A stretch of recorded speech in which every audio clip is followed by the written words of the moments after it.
Bonjour Laure. Bonjour Christine. Et bonjour à tous, bienvenue à tous pour la 3e étape de ce parcours Joie de vivre. Nous sommes très heureuses de participer à ce parcours et de vous accompagner dans la lecture que nous avons faite du 3e chapitre de l'encyclique du pape François, Laudato Si. Ce 3e chapitre est consacré à la recherche des racines de la crise écologique.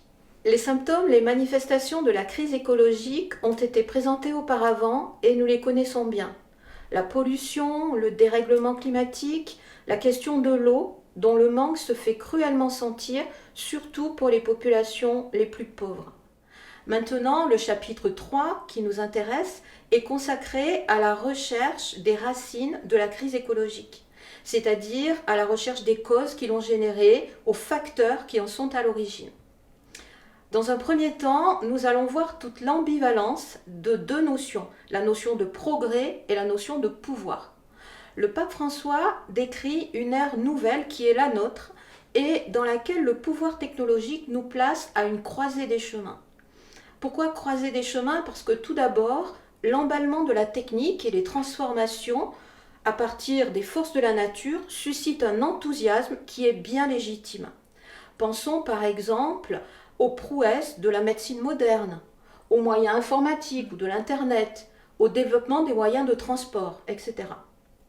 Ainsi, comme l'écrivait Saint Jean-Paul II dans son discours aux représentants des hommes de la science, de la culture et des hautes études à l'Université des Nations Unies en février 1981, la science et la technologie sont un produit merveilleux de la créativité humaine, un don de Dieu.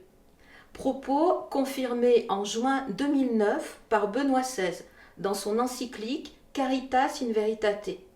La technique exprime la tendance de l'esprit humain au dépassement progressif de certains conditionnements matériels. On comprend alors nettement que pouvoir et progrès sont vus ici comme une force positive dont l'homme savoure les bienfaits dans sa vie quotidienne. En étant bien orienté, la science apporte des choses précieuses à l'homme. Mais d'autre part, le pape ajoute que certaines technologies donnent à l'homme un terrible pouvoir, en prenant l'exemple de l'énergie nucléaire, des biotechnologies, ou encore de l'informatique, ou bien de la connaissance de notre ADN.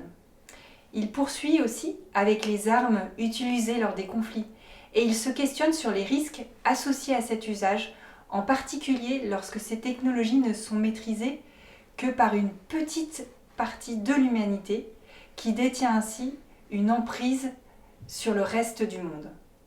En fait, ce qui pose problème, c'est surtout l'usage que l'homme fait de ces innovations. Le risque est de sombrer dans une idéologie du progrès.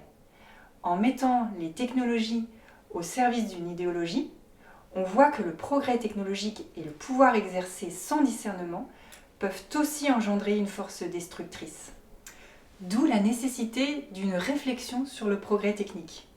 Il nous faut passer du registre quantitatif au registre qualitatif.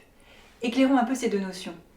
Le quantitatif évoque les notions d'accroissement, l'illusion que nous avons de croire au caractère illimité des ressources naturelles. Le registre du qualitatif montre qu'il faut éduquer l'homme et faire un bon usage de ce pouvoir. Il faut une réelle prise de conscience et le développement de l'humain en responsabilité. Pour le dire autrement, c'est parce que l'homme a progressivement oublié ou ignoré la réalité de la nature et des choses qu'il s'est lui-même mis en danger. Voilà donc deux aspects visibles du progrès technologique qui donnent à l'homme un véritable pouvoir. Dans un second temps, regardons de plus près ce que le pape François appelle la globalisation du paradigme technocratique. Une fois que ce constat a été dressé, le pape François nous place devant l'ampleur du problème quand il parle d'un monde qui est dessiné par les technologies et qui finit par conditionner toute notre vie et le fonctionnement de la société. Il introduit alors un terme un peu savant auquel nous ne sommes peut-être pas habitués, c'est la notion de paradigme. Que signifie ce terme ? Nous pouvons le comprendre aisément, nous pouvons l'expliciter simplement. En fait, un paradigme, c'est un modèle d'action.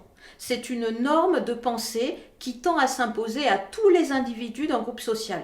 C'est une représentation du monde, une manière de voir la réalité, et dans ce cadre-là, tout est dominé par le pouvoir accordé à la technique.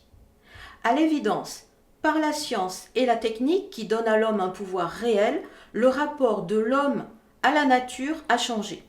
Alors qu'auparavant, il suffisait de tendre la main pour recevoir ce que la réalité naturelle pouvait nous donner, on pouvait ainsi récolter les fruits de la terre. Désormais, on doit extraire absolument tout ce qui est possible. C'est la volonté de l'homme.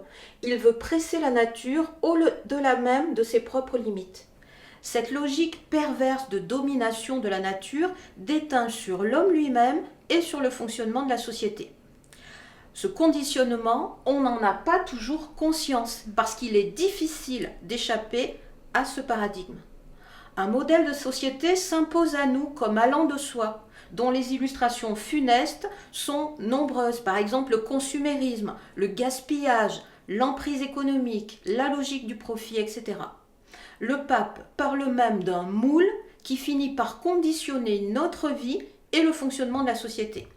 Cette spirale va jusqu'à orienter ou instrumentaliser nos choix au profit des intérêts d'entreprise, par exemple. On peut citer les moteurs de recherche qui nous suggèrent sur Internet des publicités commerciales selon les mots-clés que nous avons recherchés. C'est un exemple parmi tant d'autres qui sont parfois bien plus sournois. Pourtant, pouvons-nous en rester à ce constat ? Non, le pape nous invite instamment à un changement de paradigme, à modifier nos manières de vivre et de penser. Il montre qu'un autre type de progrès, plus sain, plus humain, plus social, plus intégral est possible. Il veut que nous résistions à cette emprise technologique, que nous ne nous résignions pas. Il nous suggère de ralentir notre marche pour regarder la réalité d'une autre manière, pour recueillir et préserver les avancées positives durables. Quelques exemples. Des communautés de petits producteurs optent pour des systèmes de production moins polluants, ou bien quand la technique est prioritairement orientée pour résoudre les problèmes concrets des autres, avec la passion de les aider à vivre avec plus de dignité et moins de souffrance. Il faut bien admettre objectivement que le progrès de l'humanité ne se réduit pas au progrès technique et qu'il y a urgence d'avancer dans une révolution culturelle courageuse. Nous venons ainsi de comprendre que notre pape François appelle de ses vœux un changement radical de modèle de société. Alors maintenant, dans une troisième et dernière étape, nous allons montrer comment le domaine du travail peut devenir le lieu de ce changement, si nous le voulons, puisque il est notre participation à la création de Dieu. Tout ce cheminement de pensée nous conduit à une évidence, tout est lié. Tout est lié, cette phrase est vraiment un leitmotiv qu'on retrouve dans toute l'encyclique. Tout est lié, c'est-à-dire notre relation à la nature, notre relation aux autres et bien sûr notre relation à Dieu.